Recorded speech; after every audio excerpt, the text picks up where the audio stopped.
AT&T just paid hackers $370,000 in Bitcoin to keep quiet about stealing your personal data.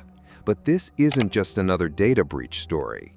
This is about a telecommunications giant that chose to pay criminals instead of protecting customers. And what I found digging into this scandal will shock you. Today, we're pulling back the curtain on one of the biggest corporate cover-ups of 2024. AT&T, the company that handles your phone calls, your text messages, your most private communications, made a decision that puts every customer at risk. Let me start with the facts. In 2024, AT&T suffered not one, but two massive data breaches. The first exposed 73 million current and former customers' personal information dating back to 2019. But here's where it gets worse. AT&T initially denied this breach even happened. Then in April 2024, hackers struck again through AT&T's cloud provider Snowflake, stealing call and text metadata for 109 million customers. We're talking about who you called, when you called them, how long you talked, essentially a complete map of your private communications. The hacker group behind this? Shiny hunters, the same cybercriminals responsible for breaching Microsoft, Tokopedia, and dozens of other major companies. But here's what AT&T doesn't want you to know. On May 17, 2024, AT&T made a decision that should terrify every customer. They paid the hackers 5.7 Bitcoin, $370,000 in cryptocurrency sent directly to cybercriminals, not to law enforcement, not to cybersecurity experts, to the hackers themselves. AT&T's justification?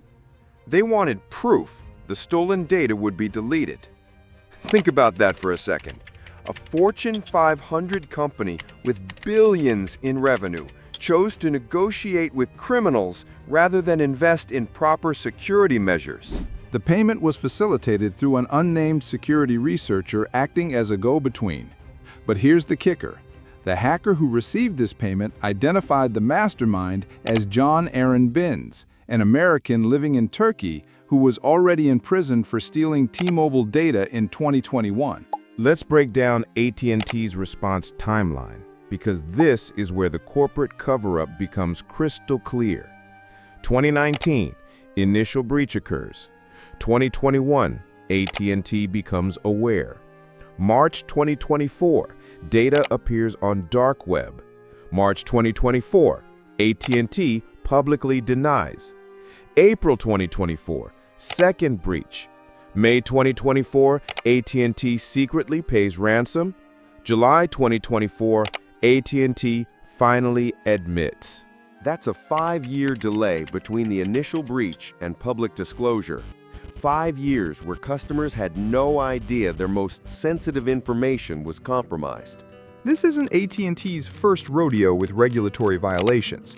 In fact, AT&T has a decades-long history of putting profits over customer protection. The company was literally broken up in 1982 due to antitrust violations, the largest corporate breakup in American history.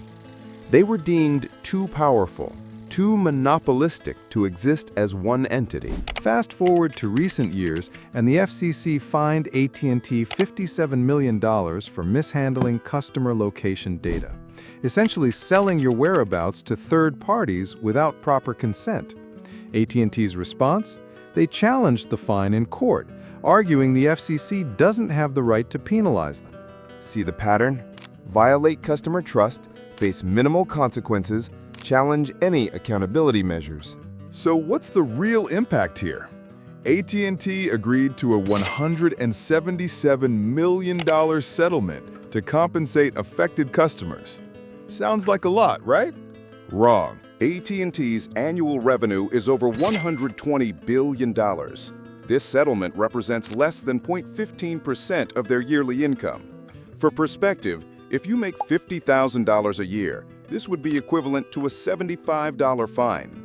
Meanwhile, the 182 million affected customers, that's more than half the U.S. population, now have their personal information potentially in the hands of cybercriminals forever. Because here's the truth AT&T won't tell you. Paying ransoms doesn't guarantee data deletion. It just proves you're willing to pay. The AT&T scandal reveals a fundamental problem with how major corporations handle cybersecurity. When the cost of paying hackers is less than the cost of proper security infrastructure, companies will choose the cheaper option every time. AT&T spent $370,000 on ransom payments, but could have invested millions in preventing the breach in the first place. They chose reactive damage control over proactive customer protection. The FCC is investigating, but based on AT&T's history, expect minimal consequences. A fine that represents pocket change, some regulatory theater, and business as usual. This is why the Untold report exists, to expose the corporate scandals that powerful companies hope you'll forget. AT&T gambled with your privacy and lost. Then they paid criminals to clean up their mess. What other telecommunications giants are hiding similar scandals? Let me know in the comments what company you want me to investigate next. Subscribe for more corporate accountability investigations. And remember, when companies won't tell you the truth, we will.